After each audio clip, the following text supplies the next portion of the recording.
acerca dessas questões. Bom, sem mais delongas, Ravi, eu quero começar com uma pergunta bem interessante. Quem é o Mashiach Ben Yosef? Bom, essa questão do Mashiach Ben Yosef, ela é uma questão muito discutida entre os messiânicos. Os messiânicos, eles têm essa tese de que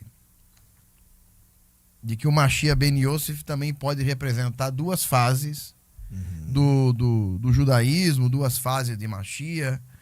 E na verdade não, né? Na verdade, Mashiach Ben Yosef, ele é um segundo personagem. Olha só. Não tem nada a ver com o Mashiach Ben Davi, diferente do que as pessoas costumam dizer por aí, né? Certo.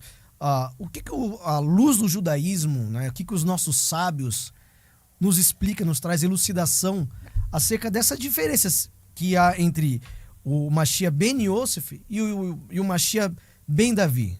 Bom, primeiramente a própria palavra, né? Que está dizendo aí. O Mashiach Ben Yosef, ele é da tribo de Yosef. E o Mashiach de Davi é da tribo de Davi, da tribo de Judá, né? Da tribo de Yehudá. O problema é que movimentos messiânicos recentes têm aproveitado essa premissa, essa ideia, para confundir. Para dizer que quando o Mashiach chegasse, ele deveria chegar... ele deveria aparecer em duas etapas. Certo. Tá? Bom, primeiramente a gente vai ver aqui à luz das escrituras hebraicas, do Tanar, de que na verdade isso são coisas diferentes. Primeiramente, da onde vem a ideia do Mashiach Ben Yosef?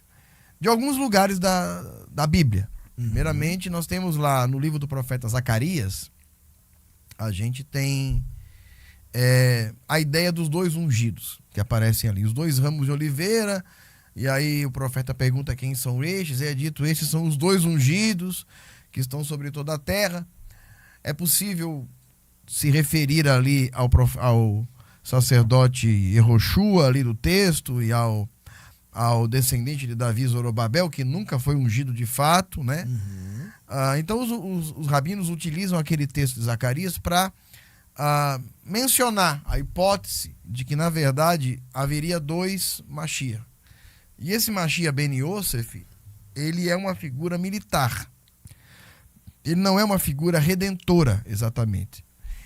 E uma das coisas importantes para a gente falar sobre isso é que Mashiach Ben Yosef, não há uma alahá específica para isso. Tudo no judaísmo possui alahá. Tudo no judaísmo tem que ter uma trava, tudo tem que funcionar de acordo com o que a alahá estabelece, porque senão tudo fica muito solto.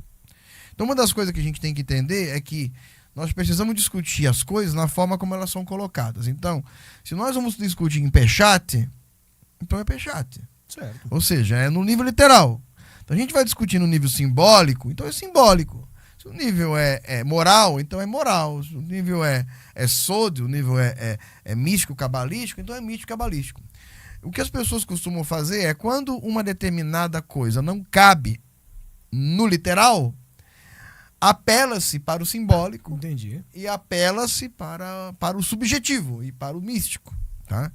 Então, por conta disso, hoje, se Mashiach chegasse hoje, ele deveria ser provado à luz da alahá. Então os rabinos já estabeleceram a alahá para evitar que qualquer um, que você, que eu, que qualquer um, possa se dizer Mashiach em algum momento e alegar ser uma coisa que não é. Né? Então, e essa alahá, ela é estabelecida a partir dos textos proféticos estabelecidos pelos sábios, e o que se refere e o que não se refere a essa figura, e quando ele chegasse, ele deveria cumprir uma série de requisitos. E no caso do Mashiach Ben Davi, do Mashiach da tribo de Yehudá, que está descrito lá na Torá, que o cetro não se apartará de Yehudá até que venha Shiló e a ele obedecerão os povos, em algumas traduções, esse texto especificamente refere-se ao Mashiach Ben Davi. Porém, em alguns outros textos da Torá e do Tanar, de um modo geral, nós encontramos uma figura que é uma figura pouco falada, pouco mencionada, mas hoje muito citado dentro dos movimentos messiânicos. Os movimentos messiânicos, eles utilizam essa tese do Mashiach ben Yosef para encaixar ali o seu Mashiach, o Mashiach deles. Entendi. O Jesus, o Yeshua, o Jesus de Nazaré, porque na verdade o messiânico quer que Yeshua seja o Mashiach. Então ele tem que ser para eles. Então apela-se para essa premissa. Mas por que é preciso apelar-se? Primeiramente, por que é preciso apelar-se? Porque se você colocar isso à luz do que a Torá e do que os profetas e do que a lei oral exige de Mashiach, ele não cumpre as profecias. Não passa no crivo. Não passa no crivo. Então você tem que apelar para a subjetividade. E uma das coisas que tem se feito muito hoje em dia é se apelar para a tese. Isso não é de hoje em dia, isso é coisa de 15 anos atrás, 20 anos atrás, talvez, onde isso tem sido muito batido, principalmente por movimentos messiânicos americanos, depois herdados aqui no Brasil, e movimentos messiânicos de natureza apologética, ou seja, de defesa de sua fé, né? E aí a ideia do Mashiach ben Yosef vem casando, vem ali ajudando na composição dessa mitologia. Então, o que eles dizem? Eles dizem que o Mashiach viria em 2 etapas. Certo. Primeiro, como Mashiach ben Yosef e como servo sofredor. A gente vai falar disso já já. Vamos. A outra, como rei, sentado no trono, reinando sobre Jerusalém e governando as nações. E que isso poderia se dar em 2 fases. Mesmo eles tendo que lidar com o intervalo de 2000 anos, que é muito que tempo. não é uma década, não é 2000 anos, é praticamente toda uma era, né? Toda uma era inteira se passou, a humanidade é outra hoje, e nada aconteceu, né? Então é preciso se colocar essa premissa. Mas eu quero ler com vocês um texto que está no capítulo 30 de Deuteronômio, para que vocês entendam quais são as bases. Como eu disse, não há alahá para o Mashiach ben Yosef, porque o Mashiach ben Yosef não é uma ideia clara, não é uma ideia necessária. Por exemplo, quando a gente fala dos 13 princípios da fé judaica, Certo. creio, anima a mim, beviata Mashiach, eu não estou falando ali do Mashiach ben Yosef. Falando Mashiach ben Davi. Ben Davi. Quando se fala Mashiach e não se cita, Tá citando Mashiach ben Davi. Ben Davi. Mashiach é como o Talmud. Se você falar Talmud Bavili, ou só Talmud, você está falando do Bavili. Se você quiser se referir ao Talmud Yerushalemi, você tem que falar o Talmud Yerushalemi. Se você não falar, é o Bavili. É o Bavili. Pronto. Então é a mesma coisa o Mashiach. Mashiach, quando você não fala nada, é Mashiach ben Davi, porque esse é o que está amplamente citado nas Escrituras. O Mashiach ben Yosef é uma tese, e dentro dessa tese encontra-se base escriturística, tá? Para aqueles que assim a defendem. Maimônides não fala de Mashiach ben Yosef, ignora essa figura, mas outros grandes rabinos o mencionam e encontram ele dentro das profecias, ora como símbolo, ora como personagem, tá? Certo. Vamos falar aqui enquanto personagem. Enquanto personagem, no capítulo 33 de Devarim, Deuteronômio, no versículo 17, há um texto que nos diz o seguinte, eu vou ler desde o 16, porque essa aqui é a Parashá de Vezot Abrahá. A Parashá de Vezot Abrahá nunca é lida em um Shabat comum, então ela é considerada uma Parashá especial, porque ela só é lida nos festejos finais de leitura da Torá, que é Shemini Atzeret e Simchat Torá. Certo. Fora disso, é como se a Parashá terminasse em Razino. É como se as Parashiot terminassem em Razino. Ela termina, na verdade, em Vezot Aberahá, e há um contexto mítico e profético dessa Parashá, porque os fatos dos rabinos terem deixado ela fora do calendário tradicional e colocado ela dentro do calendário do Shemini Atzeret e do Simchat Torá, que são festas que simbolicamente aludem aos dias do fim, ao Miketz Yamin, então é como se a Vezot Aberahá só se cumprisse lá. É como se nenhuma das bênçãos que Moshe Rabbeinu trouxe a Moshe tivesse hoje se cumprido plenamente em Israel. Isso se cumprirá no Miketz Yamin, no fim dos dias. Certo. E sobre isso, Então, a partir do verso 16, vou ler o verso 13 em diante, que é a terceira aliá, fala da bênção de Moshe sobre Yehoshua. Perdão, a bênção de Moshe sobre Yosef, tá? Sobre Yosef, José. Então digo o seguinte: e por Yosef disse: bendito do Eterno é a sua terra, mais excelentes coisas nos céus, e como orvalho e com fertilidade do abismo que jaz embaixo, com as mais excelentes produtos adoçados pelo calor do sol, com os mais excelentes frutos amadurecidos pela influência da lua, com as primícias dos frutos amadurecidos nos seus montes, e com os mais excelentes frutos que nunca cessam de crescer nas colinas. Versículo 16. E com o melhor da terra que há nela, e com a benevolência do Eterno que apareceu na sarça. Essas bênçãos venham sobre a cabeça de Yosef, sobre aquele e sobre do alto da cabeça daquele que foi separado de seus irmãos. Um grande rei, e eu já vou mostrar o que esse texto de fato está dizendo. Um grande rei, dele sairá forte como boi, e os seus chifres serão como aquele do unicórnio. Com eles escorneará povos juntamente, até as extremidades da terra.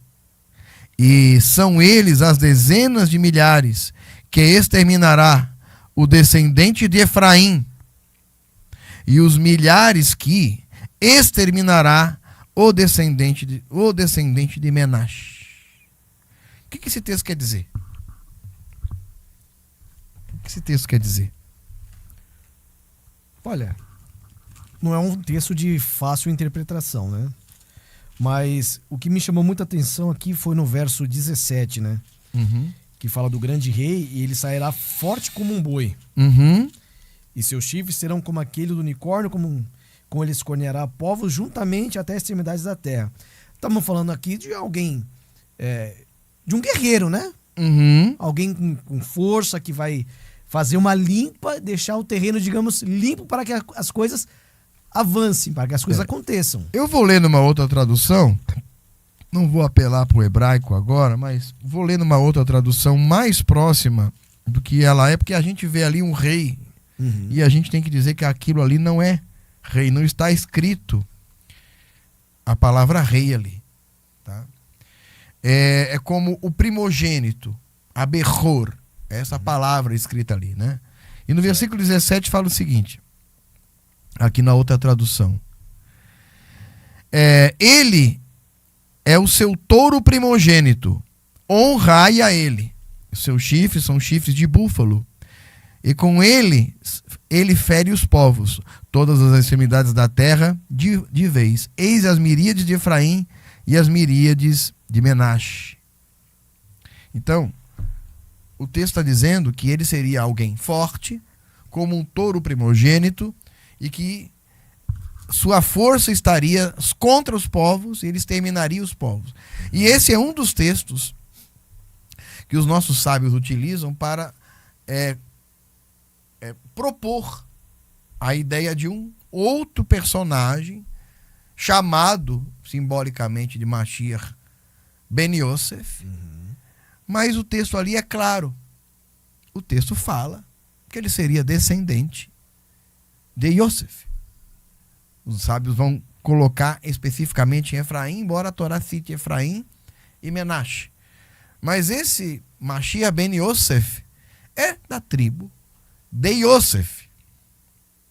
É da tribo de Yosef. Então por que ele deveria vir na pessoa de um suposto Mashiach, supostamente descendente de Judá, que viria em duas fases? Aí já derruba uma tese, né? Não tem nada a ver, uma outra tese, né? O outro texto que os sábios, que são os detentores da tradição interpretativa da Torá, e é bom que a gente diga que é o povo judeu que tem a prerrogativa da interpretação do livro, que eles mesmos organizaram no Tanar. a partir da era rabínica e que já eram livros amplamente conhecidos e lidos antes na era rabínica, ainda na era do judaísmo sacerdotal, onde o judaísmo rabínico era contemporâneo e coexistente. Ou seja, são os rabinos que organizaram o Tanar e são eles que detêm a devida interpretação. É muito estranho ver como pessoas que advêm de outras religiões, que por interesse ao judaísmo, se chegam ao judaísmo e se acham no direito de interpretarem. E querer ensinar os sábios acerca da interpretação da história do seu próprio povo, né? Exatamente. Então, assim, primeiramente, o cristianismo olha para o Tanar retroativamente.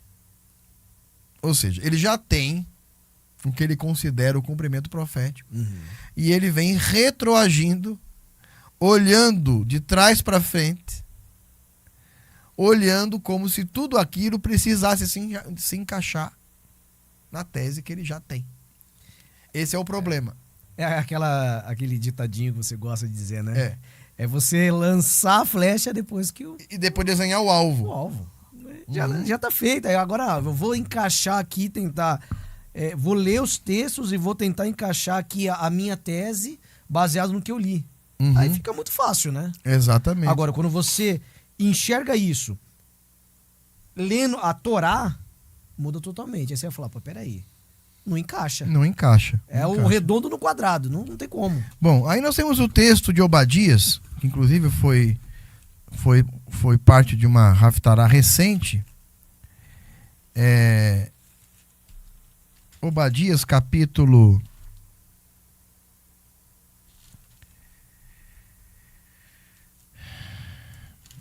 É claro, Obadias só tem um capítulo, né? Mas o versículo aqui, ó. Aqui. Verso... Fala aqui contra a culpa de Edom, né? A questão de Edom. Então aqui, ó. Obadias, verso 10, né? Por causa das violências feitas contra teu irmão Jacó. Por causa da violência feita contra o teu irmão Jacó, e a vergonha te cobre, és exterminado para sempre. No dia em que ficavas ali plantado, em frente, no dia em que os estrangeiros lhe retiravam toda a força, em que bárbaros penetravam por suas portas, e lançavam sorte sobre Jerusalém, eu também era como um deles. Tu também era como um deles. Não exultes no dia do teu irmão como o dia de seu desastre, e não te alegres por a custa dos filhos de Erudá. No dia de sua queda, não escancares a sua boca, e no dia da sua angústia, não penetres na cidade do teu povo, no dia de sua ruína. Não te regozijes tu, principalmente, com a sua infelicidade no dia da sua ruína, e não estendas a mão para aquilo que é sua força no dia da ruína. Não fiques plantado na brecha para exterminar os que escapam. Não entregues sobreviventes no dia da angústia. Sim, próximo está o dia do Eterno, dia ameaçador para todas as nações. Como fizeste, assim te farão, e os teus atos recaem sobre tua cabeça. Todas as nações igualmente bebem sem cessar, e elas bebem e fartam-se. Tomam como se não houvessem nascido. Mas na montanha de Sião refugiam-se os que escaparam, e de novo ela se torna santa. E o povo de Jacó desposa aqueles que o despojaram, e os filhos de Jacó tornam-se um fogo, e os de José uma chama. Mas os filhos de Esaú são palha, e aqueles os queimarão e os consumirão, e não existirá sobrevivente em Esaú, diz o Eterno. E aqui ele usa a palavra filhos de Yosef no plural, concordando com a Torá, que fala tanto de Efraim quanto de Menache. Então, o Mashiach ben Yosef pode ser entendido como um personagem único, um ser, um personagem que adviria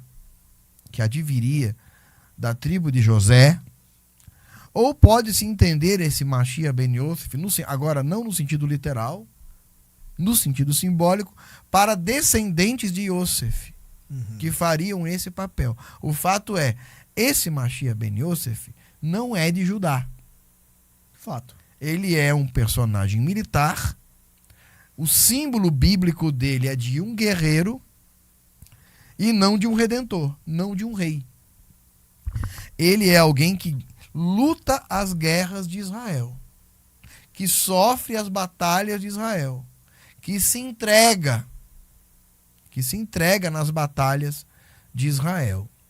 E é por isso que o Mashiach ben Yosef é visto pelos rabinos como, alguns casos citados pelos messiânicos, inclusive, não apenas pelos messiânicos de origem cristã, mas alguns movimentos messiânicos dentro do próprio judaísmo que também utilizam a mesmo argumento, mesma premissa para se referir ao seu suposto Mashiach, como eu já vi algumas pessoas citarem o Rebbe de Lubavitch, etc. É uma tese, ok, mas ela não se sustenta porque o Mashiach ben Yosef, ele descende de Yosef. Seja ele coletivo, seja ele indivíduo, ele é o Mashiach ben Yosef da tribo de Yosef, da tribo de José. Ele não é da tribo de Judá. O da tribo de Judá é o rei, enquanto o Mashiach ben Yosef é uma figura militar, uma figura de força que se entrega. E aí eu ia dizer, e é por causa disso que essa figura que luta as guerras de Israel vai ser entendida ali na frente como a figura do servo sofredor. Então, alguns rabinos, é verdade que alguns rabinos entendem que o Mashiach ben Yosef é o servo sofredor? Sim, é verdade. É verdade que Mashiach ben Yosef é visto por alguns rabinos como a figura do servo sofredor. Mas isso significa o quê? Significa que Mashiach ben Yosef pode ser um servo sofredor para aquele que entende assim, mas em nenhum caso esse servo sofredor é o Mashiach ben Yehudá, o Mashiach ben Davi, porque Mashiach ben Davi não morre. Ele não pode morrer. Porque se ele morrer, como é que ele vai ser coroado? Exato. E o Mashiach é uma missão. Mashiach não é um tzadik só. Surge um novo tzadik, então ele pode ser o Mashiach. Se ele for coroado, se ele reconstruir o templo, se ele reunir Israel, ele estabelecer a Torá no mundo. Mas a figura de Yeshua foi uma figura famosa. Sim, ele se tornou famoso, porque a igreja o tornou famoso. E a fama que ele levou para o mundo através da igreja, ele não, porque ele já tinha morrido. Quem fez isso foi a igreja. E a igreja levando a Bíblia para o mundo, levou a Torá para o mundo, mas não foi ele que levou. Foi a igreja que levou. É possível aceitar que isso seja um propósito divino, mas isso não faz dele Mashiach nem nada, faz apenas dele um personagem bastante famoso. Detalhe, famoso pela perspectiva de toda uma mitologia que fora criada a respeito dele. Ravi, eu já ouvi muitos cristãos falando acerca de Jesus, né, e dizendo que ele é o Ben Yosef, né, o Ben Davi, mas a leitura que eles fazem, na verdade, não é essa leitura de guerreiro. Não. É a leitura daquele cara que foi traído, que teve suas vestes arrancadas e que se doou e depois fez uma redenção pelos irmãos. Totalmente ao contrário do que nós estamos lendo, né? O problema é o seguinte: Mashiach ben Yosef. Tem o Mashiach ben Yosef, os rabinos falam do Mashiach ben Yosef, e os rabinos falam que o Mashiach ben Yosef vai sofrer.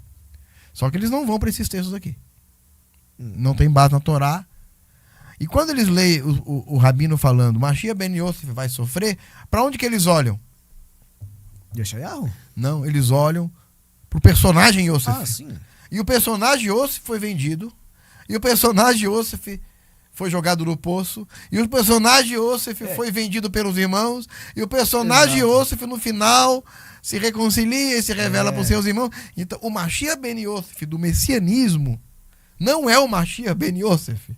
O Mashiach ben Yosef do messianismo é o Mashiach que enxerga no Mashiach a figura de Yosef, do próprio Yosef, e sua jornada heróica. A jornada do herói. A jornada do herói. Só que tem um detalhe. Yosef não morreu. Olha aí. E Yosef ficou vivo ao longo da sua vida toda.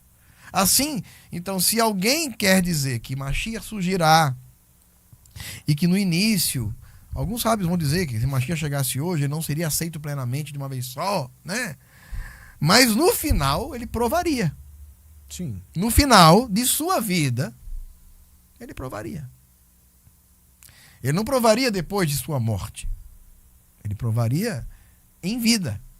Porque o Mashiach é um ser humano mortal e não há base sequer na Bíblia e na tradição hebraica ou judaica para se falar de um Mashiach ressurreto.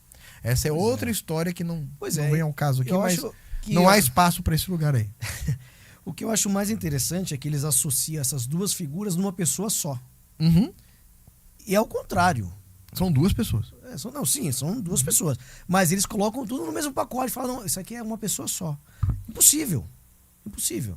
Porque esse personagem que eles colocam como sendo o Mashiach e tal, não é um guerreiro. Eles pegam lá a questão que a veste talar de Yosef foi rasgada e a do personagem também foi. E eles vão pegando assim, sabe? Uma caixinha de promessa, abre aqui, vou pegar aqui, um pedacinho aqui e quer fazer um Frankenstein. Sem contar que é preciso dizer que a figura de Jesus de Nazaré, ela foi contada da perspectiva mitológica. Então, boa parte das histórias que se conta sobre ele servem para dar validade simbólica ao personagem. Sim. Da mesma maneira que nos dias de hoje você encontra a figura de Tiradentes com a barba grande, com vestes, na frente da forca, a figura típica que simula Jesus, que simula o Messias cristão, etc. Por quê? Então, na verdade, também o próprio símbolo do personagem Jesus, ele foi construído para que se parecesse. Então, aparece lá que as vestes foram rasgadas. Então, a veste dele aqui vai ser rasgada. Porque está escrito em algum lugar, porque lançarão sorte sobre ele e tal. Então, você vai construindo a narrativa. Então, os evangelhos, os assim chamados evangelhos, na verdade, eles são panfletagem. Eles são panfletagem de quem acreditava que ele era. E que construiu a partir dessa crença toda uma narrativa que fizesse sentido simbólico e aí tentar construir tentar desenhar o alvo ao redor da flecha, né? Entendi. Então, para a gente deixar claro o que é o Mashiach ben Yosef. Qual a função real dele? Sem devaneios, vamos direto ao ponto. Ele tem que fazer o quê? Mashiach ben Yosef. Ben Yosef. Se ele for um personagem literal, ele não há alahá para ele. Se ele for um personagem literal, se ele chegar, ele deverá ser da tribo de Yosef. Certo. Deverá lutar as batalhas de Israel. Tá? Nesse lutar das batalhas de Israel, os rabinos conseguem enxergar um sofrimento, e esse sofrimento é o sofrimento dele por Israel e nessa batalha, ok? E ele pode morrer.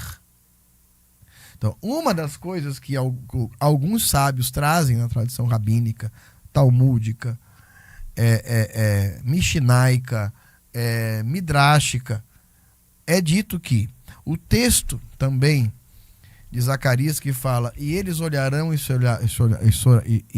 chorarão como quem chora por um filho primogênito, aquele a quem transpassaram, e o texto fala que aquele a quem transpassaram não significa que é aquele que foi transpassado pelos que estão chorando.